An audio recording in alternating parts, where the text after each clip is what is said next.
Raditu billahi robba wa bil islami dina wa bi muhammadin nabiyya wa rasulah.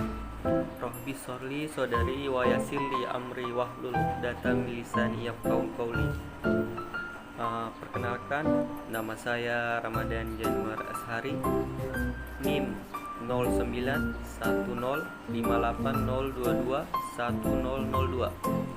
Program Studi Pendidikan Bahasa Indonesia Universitas Muhammadiyah Sidenreng Rapang.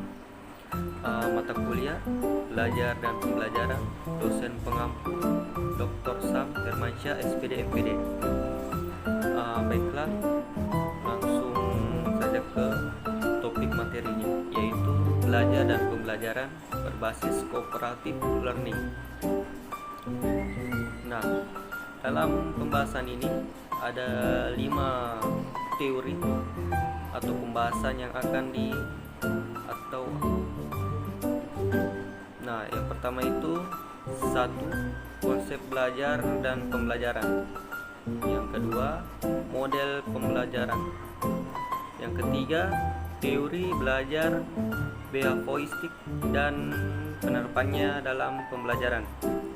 Yang keempat yaitu teori belajar kognitif dan penerapannya dalam pembelajaran. Yang kelima yaitu teori belajar humanistik dan penerapannya dalam pembelajaran. Selanjutnya itu, pertama kita itu membahas konsep belajar dan pembelajaran.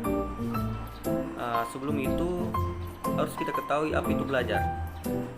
Nah, belajar menurut Imron adalah suatu upaya yang dimaksudkan untuk menguasai atau mengumpulkan sejumlah pengetahuan. Pengetahuan tersebut diperoleh dari seseorang yang lebih tahu atau yang sekarang dikenal dengan guru atau sumber-sumber lain, karena guru sekarang ini bukan merupakan satu-satunya sumber belajar dalam mencari pengetahuan. Pengetahuan tersebut dikumpulkan sedikit demi sedikit hingga akhirnya menjadi banyak, atau kita memiliki berbagai pengetahuan. Nah, orang yang banyak pengetahuannya diidentifikasi sebagai orang yang banyak belajar, sementara orang yang sedikit pengetahuannya diidentifikasi sebagai orang yang sedikit belajar, dan orang yang tidak berpengetahuan dipandang sebagai orang yang tidak belajar. Nah, orang dikatakan belajar manakala sedang membaca bacaan, membaca buku pelajaran, mengerjakan tugas-tugas dan lain-lain.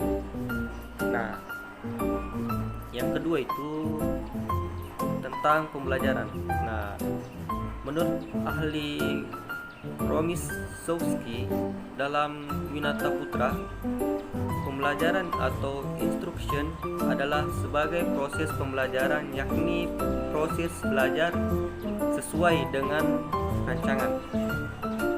Unsur kesenjangan dari pihak di luar individu yang melakukan proses belajar merupakan ciri utama dari konsep instruction. Nah, proses pengajaran ini berpusat pada tujuan atau goal direction. Teaching proses dalam banyak hal dapat direncanakan sebelumnya, pre-planned. Karena sifat dari proses tersebut, maka proses belajar yang terjadi adalah proses perubahan perilaku dalam konteks pengalaman yang memang sebagian besar telah dirancang. Nah, menurut para ahli kedua tentang pembelajaran, yaitu menurut Budiman Shah, pembelajaran adalah sebagai perubahan dalam kemampuan, sikap atau perilaku siswa yang relatif permanen sebagai akibat pengalaman atau pelatihan. Perubahan kemampuan yang hanya berlangsung sekejap dan kemudian kembali ke perilaku semula, menunjukkan belum terjadi peristiwa pembelajaran. Nah, walaupun menjadi pengajaran, tugas seorang guru adalah membuat agar proses pembelajaran pada siswa berlangsung secara efektif. Selain fokus pada siswa, pola pikir pembelajaran perlu diubah dari sekedar memahami konsep dan prinsip keilmuan. Nah, siswa juga harus memiliki kemampuan untuk berbuat sesuatu dengan menggunakan konsep dan prinsip keilmuan yang telah dikuasai. Baiklah, kita beralih ke pembahasan kedua, yaitu model-model pembelajaran. Nah, model pembelajaran aktif di sekolah menurut ahli Usaid dalam Sudarmin memaknai pembelajaran aktif adalah suatu proses pembelajaran dengan maksud memberdayakan siswa agar belajar dan pembelajaran selalu menggunakan berbagai cara atau strategi secara aktif. Dengan demikian, dalam pembelajaran aktif dimaksudkan untuk mengoptimalkan penggunaan semua potensi yang dimiliki siswa, sehingga siswa dapat mencapai hasil belajar yang memuaskan sesuai dengan karakteristik pribadi yang dimiliki siswa. Nah, di samping itu, pembelajaran aktif juga dimaksudkan untuk menjaga perhatian siswa agar tetap tertuju pada proses pembelajaran. Nah, dalam hal itu, keefektifan dari model pembelajaran aktif ditunjukkan pada beberapa penelitian yang membuktikan bahwa perhatian siswa berkurang bersamaan dengan berlalunya waktu. Penelitian Polo pada tahun 1984 menunjukkan bahwa siswa dalam ruang kelas hanya memperhatikan pelajaran sekitar 40%. Nah, dari waktu pembelajaran yang tersedia, sementara penelitian Mikiaciv pada tahun 1986 menyebutkan bahwa dalam 10 menit pertama, perhatian siswa dapat mencapai 70% dan berkurang menjadi 20% pada waktu 20 menit terakhir. Nah, kondisi tersebut di atas merupakan kondisi umum yang sering terjadi di lingkungan sekolah. Hal ini menyebabkan seringnya terjadi kegagalan dalam dunia pendidikan di Indonesia, terutama disebabkan siswa di ruang kelas lebih banyak menggunakan indera pendengarnya dibandingkan visual, sehingga apa yang dipelajari di kelas tersebut cenderung untuk dilupakan. Sebagaimana yang diungkapkan Confucius dalam Usaid tahun 2010, yaitu A. Yang saya dengar, saya lupa. B. Apa yang saya lihat, saya ingat. Terus C. Apa yang saja saya lakukan, saya paham. Nah, ciri-ciri pembelajaran aktif ini menurut Bonwell pada tahun 1965, yaitu satu, penekanan proses pembelajaran bukan pada penyampaian informasi oleh pengajar, melainkan pada pengembangan keterampilan pemikiran analisis dan kritis terhadap topik atau permasalahan yang dibahas. Yang kedua itu, siswa tidak mendengarkan pelajaran secara pasif, tapi mengerjakan sesuatu yang berkaitan dengan materi pembelajaran. Nah, tiga, siswa lebih banyak dituntut untuk berpikir kritis, menganalisis, dan melakukan evaluasi. Dan yang terakhir itu, umpan baliknya yang lebih cepat akan terjadi dalam proses pembelajaran. Nah, model yang selanjutnya itu model-model pembelajaran. Nah, terdapat dua jenis pendekatan dalam pembelajaran aktif, yaitu pendekatan yang bersifat metodologis dan pendekatan material. Nah, pendekatan metodologis menyangkut cara belajar mengadaptasi ide aktif yang disajikan ke dalam struktur kognitifnya, yang sejalan dengan cara yang ditempuh oleh pendidik dalam menyajikan bahan pembelajaran tersebut. Nah, contohnya itu pendekatan metodologis antara lainnya yaitu pendekatan intuitif, analitik, sintetik, spiral, induktif, deduktif, tematik, realistik, dan heuristik. Nah, sementara pendekatan material yaitu menyajikan konsep aktif melalui konsep aktif lain yang telah dimiliki pembelajar. Contohnya itu menyajikan konsep penjumlahan dengan menggunakan pendekatan garis bilangan atau himpunan. Baiklah, kita masuk ke pembahasan ketiga, yaitu teori belajar behavioristik dan penerapannya dalam pembelajaran. Nah, teori ini menurut ahli Pavlov, bentuk paling sederhana dalam belajar adalah kondisi, karena kondisi sangat sederhana bentuknya dan sangat luas sifatnya. Para ahli sering mengambilnya sebagai contoh untuk menjelaskan dasar-dasar dari semua proses belajar.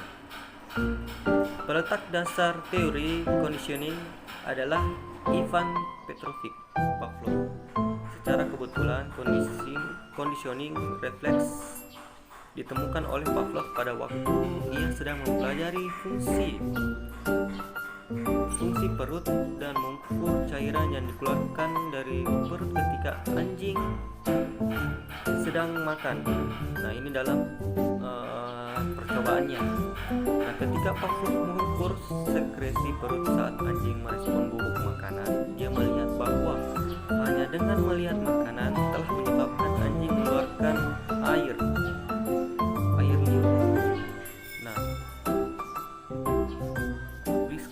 Dalam slide berikutnya itu tentang aplikasi teori Pavlov dalam pembelajaran.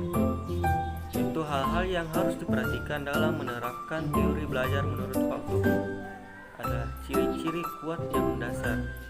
Yang pertama itu mementingkan pengaruh lingkungan. Yang kedua mementingkan bagian-bagian. Yang ketiga mementingkan peranan reaksi. Yang keempat mengutamakan mekanisme terbentuknya hasil belajar melalui prosedur stimulus respon. Nah, kelima itu mementingkan peranan kemampuan yang sudah terbentuk sebelumnya. Yang keenam mementingkan pembentukan kebiasaan melalui latihan dan pengulangan. Yang terakhir yaitu hasil belajar yang dicapai adalah munculnya perilaku yang diinginkan. Baiklah, kita beralih ke pembahasan keempat tentang teori belajar kognitif dan penerapannya dalam pembelajaran. Teori belajar kognitif Brunner. Menurut Brunner dalam Irawan, teori psikologi kognitif disebut teori belajar penemuan. Teori belajar penemuan dan prosesnya melalui tahap-tahap. Yang pertama itu proses belajar terjadi lebih ditentukan oleh cara kita mengatur materi dan bukan ditentukan oleh umur siswa. Yang kedua itu proses belajar terjadi melalui tahap-tahap yang ditentukan oleh caranya melihat lingkungan, yaitu tentang enaktif, ikonik, dan simbolik. Nah, kita beralih ke penerapan belajar kognitif menurut ahli Brunner. Secara umum, teori penemuan Brunner ini bila diaplikasikan mengikuti pola sebagai ada 6